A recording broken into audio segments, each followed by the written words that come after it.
Hello వాళ్ళందరికీ, అందరూ ఎలా ఉన్నారు? మీలో ఎంతమంది బ్రషింగ్ డైలీ ట్వైస్ చేస్తున్నారు? ఇన్కేస్ ట్వైస్ చేస్తున్న బ్రషింగ్ నాకు ఇది 100% నాకు సేఫ్ అనుకుంటున్నారు. అక్కడ మీరు పప్పులో కాలేసినట్టు దానికి ఇంకా ఒక ప్రాక్టీస్ అనేది ఒకటి చేయాలి. ఏంటంటే ఫ్లాసింగ్. ఎవరైతే ఈ ఫ్లాసింగ్ అనేది అవాయిడ్ చేస్తున్నారో వాళ్ళ పళ్ళని కేవలం సగం వరకు మాత్రమే క్లీన్ చేసుకుంటున్నారు. అది ఎందుకో తెలుసుకోవాలంటే వీడియో డీటెయిల్గా చూసేసేయండి. నేను మీ doctor Vajrala Sasidhar, pediatric and preventive dentist from modern smiles dental hospital, Gollapudi, Vijayawada. మీ టూత్ బ్రష్ మీ పంటిని కనిపించే భాగం వరకే క్లీన్ చేస్తుంది. అంతేగాని కనబడిన భాగాలు కూడా ఉంటాయి. అంటే పళ్ళ మధ్యలో ఉన్న చిన్నపాటి సందులు ఏవైతే ఉన్నాయో వాటి మధ్యలో కొన్నిసార్లు మీ తిన్న ఫుడ్ స్టక్ అయిపోతూ ఉంటుంది. మరి అక్కడ శుభ్రం చేయాలంటే మన బ్రష్ వెళ్ళదు కదా, మరి అక్కడ ఎలా క్లీన్ చేసుకోవాలి? దానికి మనకి ఫ్లాసింగ్ అనేది మనకి చాలా హెల్ప్ అవుతుంది. అసలు ఫ్లాసింగ్ అనేది చేయకపోతే ఏమవుతుంది? ఫ్లాసింగ్ చేయకపోతే ఆ పళ్ళ మధ్యలో ఉన్న ఆహారం అనేది ఇరుక్కుపోయి ఉండిపోతుంది. అది బయటికి రాకుండా ఉంటే కనుక మీ పుచ్చులు అనేది ఈజీగా స్టార్ట్ అవ్వడానికి ఛాన్సెస్ ఉంటాయి.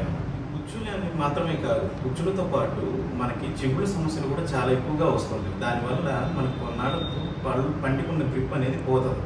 మన స్టాటిస్టిక్స్ కూడా ఏం చెప్తున్నాయంటే మన రీసెర్చ్లో అవుట్ ఆఫ్ ఎవ్రీ ఇద్దరిని తీసుకుంటే కనుక అందులో ఒకళ్ళకి ఈ ఫ్లాసింగ్ చేసుకోకపోవడం వల్ల పుచ్చులు అనేవి వస్తున్నానికి వన్ ఆఫ్ ది మెయిన్ రీజన్గా ఉంది. మరి ఈ ఫ్లాసింగ్ అనేది ఎలా చేసుకోవాలి? సింపుల్ అండి. దానికి రెండు రకాల పద్ధతులు ఉన్నాయి. ఏంటంటే ఒకటి మనకి దారం చేతికి చుట్టుకునేది ఉంటుంది, ఇంకోటి స్టిక్స్తో పాటు వస్తుంది. ఆ చేతికి పట్టుకున్న దారంతో మనం పళ్ళ సందులు సింపుల్గా ఒక దారం పంపించి క్లీన్ చేసుకుంటే అది మీకు నార్మల్ మీరు బ్రషింగ్ చేసిన దానికంటే అది చాలా ఎక్కువగా ఉపయోగపడుతుంది.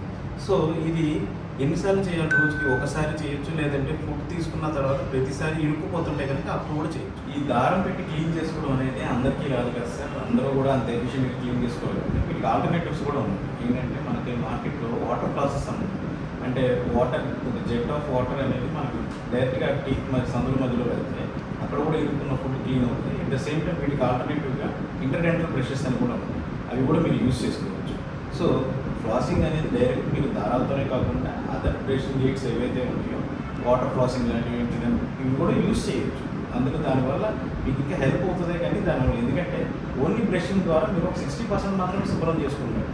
ఇవి ఏవైతే ఉన్నాయో వీటిని వాడటం వల్ల మీరు ఆల్మోస్ట్ ఒక 90 to 100% వరకు మీరు క్లీన్ చేసుకునే అవకాశం ఉంది. సో బ్రషింగ్ అనేది ఇన్కంప్లీట్గా చేసుకొని అనవసరంగా మీ ఉన్న న్యాచురల్ స్మైల్ని కోల్పోకండి.